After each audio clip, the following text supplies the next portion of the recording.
Wow, Dune was visually stunning. I'm so glad these blockbuster films have games to go with them. I can't wait to start flying in those ornithopters and mining that spice. No results found?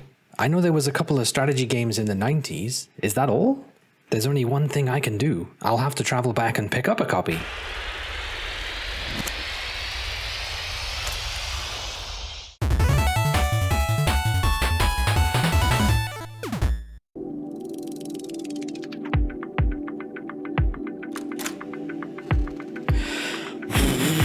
Phew, that was a trip.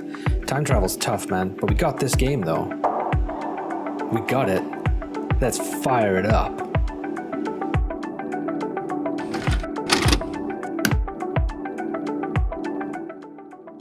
Dune II, the building of a dynasty, or Dune, the battle for Arrakis, depending on your region, was not the first RTS game. That title goes to Herzog's Zwei, released in 1990. Dune is also not the highest rated RTS game. More recent games like StarCraft II and Homeworld have moved the genre forwards with updated gameplay and larger, more expansive stories. So why is this the time to play Dune II?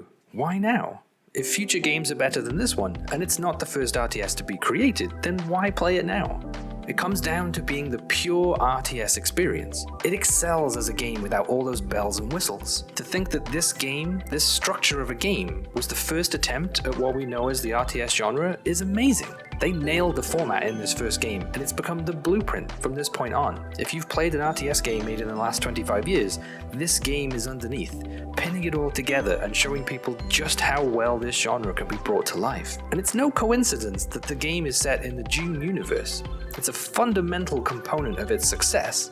The story is based loosely on the book and film, with House Atreides and Harkonnen poised to fight over the limited resource of spice. The game does add a third house of Ordos, likely to stand out from the book in some way and also to add another set of vehicles and buildings, extending the replayability. But together, this rivalry has wedged itself into the fabric of the genre, and it's the main reason you care about why you're fighting. Games have stories to give you a new setting to play in, but the story only tells you why these teams are rivals. Once you know that, and why you should fight, the story takes a back seat and the gameplay kicks in. Now, how you unlock new vehicles and equipment is also dependent on the fact it's set in the Dune universe. Arrakis doesn't have any heavy facilities of its own. Everything depends on exporting the spice and bringing in new resources. Once you reach a point in the game, you can build a starport that can drop units in from orbit using spice as a currency. This mechanic fits perfectly into the setting for the game as you're fighting on a desert planet that's lucky enough to have a resource people want, and by building new structures, you can get new things to play with. This model stuck, and it's not changed since its inception. Games will change how the tree is split between buildings, but if you want more powerful toys, build more expensive structures. Capping the tech tree with an ultimate ability or building also started here, with the House Palace you get to build near the end of the game. You're already being pushed to the final mission by your rivalry. Now you have a reason to complete the tech tree and show them who controls the spice. The Mentat/Mentor feature in this game did stick around in the genre, but the format wasn't a key component. You want to give the player instructions on their objectives for each mission and some kind of authority to speak from, but the mentor idea switched into a briefing format where you don't get to interact with it, you just get to listen. The objective list being in a menu somewhere did stick around though, so if you had to go pee and you missed the briefing, you had something to read. There's nothing quite like having to reload your last save just to watch a cutscene. For a number of years after Dune II, Westwood Studios were the RTS experts. They were off to the races, so much so that Command & Conquer, released in 1995, had a new story and setting but was basically the same game, albeit with a kick-ass soundtrack thanks to moving over to CD.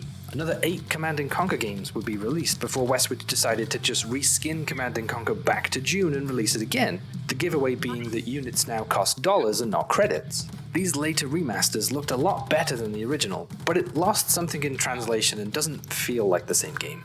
If you did play Dune during its original release, playing it now is a major shot of nostalgia. The action of just laying down foundation tiles so your building doesn't take damage from the rocky surface is an instant trip back in time. I've not seen a game replicate this feature, and so it remains a unique element of how you play on Arrakis. The voices of your units call back to old victories and prompt you to do better than before, even with a pretty low maximum unit count.